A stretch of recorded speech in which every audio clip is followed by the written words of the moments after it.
Voice of woman, voice of woman, voice of woman.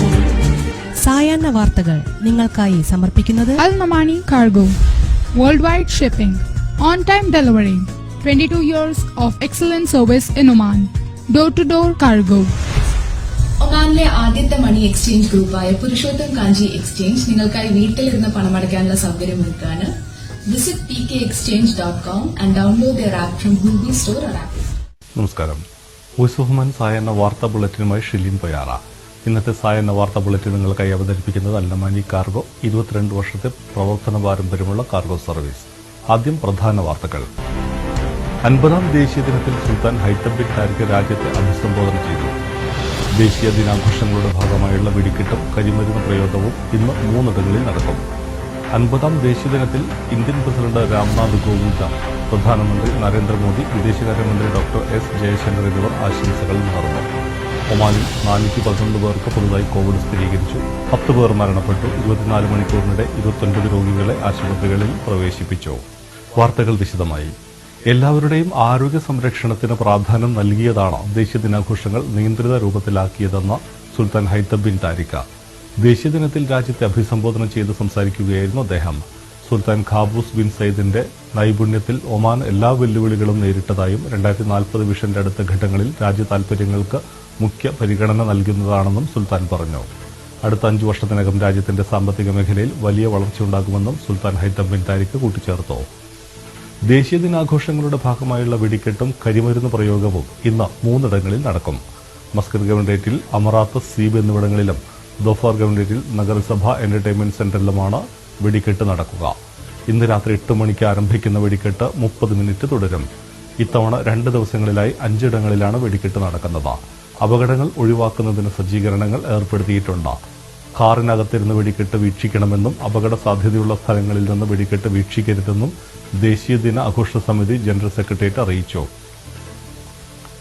50ാം ദേശീയ ദിനത്തിൽ Indian president Ramnath Kovind, പ്രധാനമന്ത്രി നരേന്ദ്രമോദി, വിദേശകാര്യമന്ത്രി ഡോക്ടർ എസ് ജയശങ്കർ എന്നിവർ ആശംസകൾ നേർന്നു.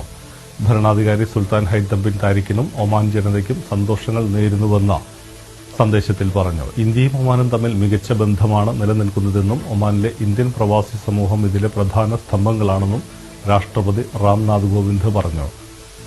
പരസ്പര വിശ്വാസ്യതയിലൂന്നിയുള്ള ബന്ധമാണ് ഇന്ത്യയും ഒമാനും തമ്മിലെന്ന് പ്രധാനമന്ത്രി നരേന്ദ്രമോദി പറഞ്ഞു.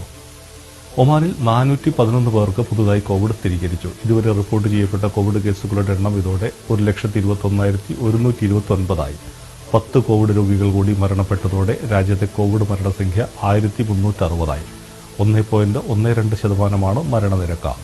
568 രോഗികൾ കൂടി കോവിഡ് മുക്തി നേടി. രാജ്യത്ത് ഇതുവരെ കോവിഡ് ഭേദമായവരുടെ എണ്ണം 1,12,014 ആണ്. 92.5% കോവിഡ് മുക്തി നിരക്ക്. അതേസമയം 24 മണിക്കൂറിനിടെ 29 രോഗികളെ കൂടി ആശുപത്രികളിൽ പ്രവേശിപ്പിച്ചു. 274 കോവിഡ് രോഗികളാണ് നിലവിൽ ആശുപത്രികളിൽ ചികിത്സയിൽ കഴിയുന്നത്. ഇതിൽ 128 രോഗികൾ തീവ്രപരിചരണ വിഭാഗത്തിലാണ്.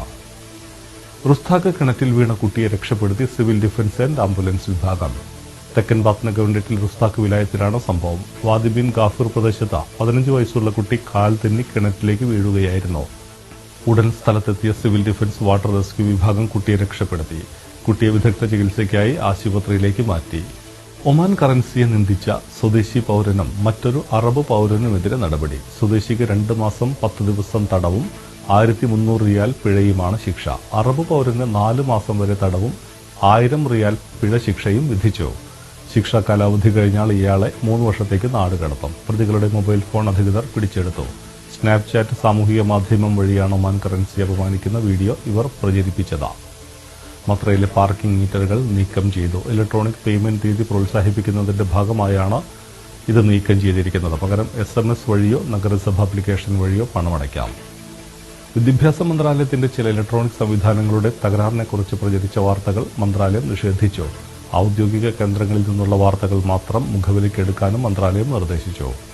ഒമാന്റെ 50ാം ദേശീയ ദിനം ആഘോഷത്തിൽ പ്രത്യേക ഓഫറുകളുമായി ഖത്തർ എയർവേസ്. 2020 നവംബർ 10നും 19നും ഇടയിൽ ബുക്ക് ചെയ്ത ടിക്കറ്റുകൾക്കായി പ്രത്യേക ഓഫറാണ് ഖത്തർ എയർവേസ് നൽകുന്നത്. നവംബർ 18 ഒമാന്റെ 50ാം ദേശീയ ദിനമാഘോഷത്തിന്റെ ഭാഗമായാണ് പ്രത്യേക നിരക്കിളവ് ഖത്തർ എയർവേസ് നൽകുന്നത്. മയക്കുമരുന്നും സൈക്കോട്രോപിക് ലഹരി വസ്തുക്കളും കൈവശം വെച്ചതിനും കടത്തിയതിനും ഒരു പ്രവാസിക്ക് ജീവപര്യന്തം തടവ്. പ്രതികളെ ജയിലിൽ അടയ്ക്കണമെന്നും പിടിച്ചെടുത്ത എല്ലാ വസ്തുക്കളും കണ്ടുകിട്ടണമെന്നും ശിക്ഷ അനുഭവിച്ച ശേഷം നാടുകടത്തണമെന്നും കോടതി വിധിച്ചു. 50ാം ദേശീയ ദിനത്തോടനുബന്ധിച്ച സഹായവുമായി ദാറുൽ-അത്ത സദഹാജാരി എന്ന പദ്ധതിയിലൂടെ ഒരു കുടുംബത്തിന് 20 റിയാൽ വരെ സഹായം നൽകുന്നതാണ് പദ്ധതി. നടന്നുകൊണ്ടിരിക്കുന്നതും സമൂഹത്തിൽ നല്ല സ്വാധീനം ചെലുത്തുന്നതുമായ ജീവകാരുണ്യ പ്രവർത്തനമാണ് സദഖ ജാരിയ. പാകിസ്ഥാനിൽ അടിയന്തര ലാൻഡിംഗ് നടത്തിക്കൊണ്ട് ഇന്ത്യൻ വിമാനം. യാത്രക്കാരന് ഹൃദയസ്തംഭനമുണ്ടായതിനെ തുടർന്നാണ് വിമാനം അടിയന്തരമായി ലാൻഡ് ചെയ്തത്. കറാച്ചിയിലെ ജിന്ന അന്താരാഷ്ട്ര വിമാനത്താവളത്തിലാണ് വിമാനം ഇറക്കിയത്. റിയാദിൽ നിന്നും ന്യൂഡൽഹിയിലേക്ക് പുറപ്പെട്ട ഗോ എയർ വിമാനമാണ് കറാച്ചിയിൽ ഇറക്കിയത്. വിമാനത്തിൽ 179 യാത്രക്കാരുണ്ടായിരുന്നു. MC ഖമറുദ്ദീന് പിന്നാലെ ഇബ്രാഹിം കുഞ്ഞും അറസ്റ്റിലാകുന്നതോടെ മുസ്ലിം ലീഗ് നേതാക്കളുടെ നെഞ്ചിടിപ്പ് ഏറുകയാണ്. +2 അഴിമതി കേസിൽ ആരോപണ വിധേയനായ KM ഷാജിയാണ് അന്വേഷണ ഏജൻസികളുടെ അടുത്ത ഉന്നമെന്ന് മറ്റാരേക്കാളും ലീഗിന് നന്നായി അറിയാം. തിരഞ്ഞെടുപ്പ് പടിവാതിൽക്കൽ നിൽക്കെ സർക്കാരിനെതിരെയുള്ള അഴിമതി ആരോപണങ്ങൾ ഉന്നയിക്കുന്നതിൽ നിന്നും ലീഗ് നേതാക്കളെ പിന്നോട്ട് വലിക്കുന്നതാണ് ഈ ബോധ്യം. ലീഗിന്റെ ചരിത്രത്തിൽ തന്നെ ആദ്യമായാണ് ഇത്രയും വലിയ പ്രതിസന്ധിയിൽ പാർട്ടി ചെന്നുപെട്ടിരിക്കുന്നത്. അതേസമയം മുഖ്യമന്ത്രിയുടെ ഉപദേശം അനുസരിച്ച് പ്രവർത്തിക്കുന്ന ഏജൻസിയായി വിജിലൻസ് മാറിയെന്ന് KPCC പ്രസിഡന്റ് മുല്ലപ്പള്ളി രാമചന്ദ്രൻ കുറ്റപ്പെടുത്തി. നമുക്ക് നാമെ പണിവത് നാഗം നരകവും അതുപോലെ. ഇബ്രാഹിം കുഞ്ഞിന്റെ അറസ്റ്റിൽ ഉള്ളൂരിന്റെ കവിത ചൊല്ലിക്കൊണ്ട് മന്ത്രി KT ജലീൽ. മണ്ഡല തീർത്ഥാടനം 2 നാൾ പിന്നിടുമ്പോഴും ശബരിമലയിൽ ശരണം വിളിയുടെ ആരവം കേൾക്കാനില്ല. നാമജപങ്ങൾ കൊണ്ട് മുഖരിതമാകേണ്ട പൂങ്കാവനത്തിൽ ഉച്ചഭാഷണിയിൽ നിന്നുള്ള ശബ്ദം മാത്രമാണ് മുഴങ്ങുന്നത്. അതിനിടെ കോവിഡ് മാനദണ്ഡങ്ങൾ പാലിച്ച ദർശനം കർശന നിയന്ത്രണത്തിലാക്കിയതിനാൽ വരുമാനം കുത്തനെ കുറഞ്ഞിരിക്കുകയുമാണ്. ഇത് ദേവസ്വം ബോർഡിനെ പ്രതിസന്ധിയിലാക്കുന്ന കാര്യത്തിൽ സംശയമില്ല. ജീവനക്കാർക്ക് അടുത്ത മാസത്തെ ശമ്പളം കൊടുക്കാൻ പോലും വഴിയില്ലാത്ത അവസ്ഥയിലാണ് ദേവസ്വം ബോർഡ്. ശനി ഞായർ ദിവസങ്ങളിൽ 2000 പേർക്ക് ദർശനം നടത്താം. മറ്റ് ദിവസങ്ങളിൽ 1000 പേർക്ക് വീതമായി ദർശനത്തിന് അനുമതിയുള്ളൂ. കാണിക്കയിലെ കുറവ് കാരണം കഴിഞ്ഞ ദിവസമാണ് എണ്ണി തിട്ടപ്പെടുത്തുന്ന ജോലി തുടങ്ങിയത്. ശബരിമലയുടെ ചരിത്രത്തിൽ ആദ്യമായാണ് ഇത്തരമൊരു കാഴ്ച. ആദ്യ ദിവസം ദർശനത്തിന് 1000 പേർക്ക് പുറമെ 250 പേരെ കൂടി റിസർവായി ഉൾപ്പെടുത്തിയെങ്കിലും വിർച്വൽ ക്യൂവിലൂടെ ദർശനത്തിന് അനുമതി തേടിയവരിൽ 993 പേര് മാത്രമേ എത്തിയുള്ളൂ. 1 മിനിറ്റിൽ ശരാശരി 90 പേർ പടി കയറിക്കൊണ്ടിരുന്ന സ്ഥാനത്ത് ഇപ്പോൾ 1 മിനിറ്റിൽ 2 പേരിൽ താഴെയാണ് കയറുന്നത്. ശബരിമലയിൽ കടകൾ ലേലത്തിൽ പിടിച്ചവരിൽ പലരും തുറക്കാൻ തയ്യാറാകുന്നില്ല. ജോലിക്ക് കൂലി കൊടുക്കാനുള്ള കച്ചവടം പോലും നടക്കുന്നില്ല എന്നതാണ് കാരണം. ഇതോടെ ഇന്നത്തെ വോയിസ് ഓഫ് ഹുമാന്റെ സായാഹ്ന വാർത്താ ബുള്ളറ്റിൻ ഇവിടെ പൂർണ്ണമാവുകയാണ്. വോയിസ് ഓഫ് ഹുമാന്റെ എല്ലാ പ്രേക്ഷകർക്കും ദേശീയ ദിനാശംസകൾ നേർന്നുകൊണ്ട് ശുഭദിനം. നന്ദി, നമസ്കാരം.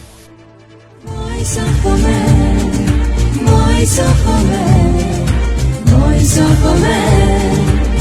സായാഹ്ന വാർത്തകൾ നിങ്ങൾക്കായി സമർപ്പിക്കുന്നത് Al Namani Cargo, worldwide shipping, on-time delivery, 22 years of excellent service in Oman, door-to-door cargo. ഒമാനിലെ ആദ്യത്തെ മണി എക്സ്ചേഞ്ച് ഗ്രൂപ്പായ പുരുഷോത്തം കാഞ്ചി എക്സ്ചേഞ്ച് നിങ്ങൾക്കായി വീട്ടിലിരുന്ന് പണമടയ്ക്കാനുള്ള സൗകര്യമൊരുക്കാണ്.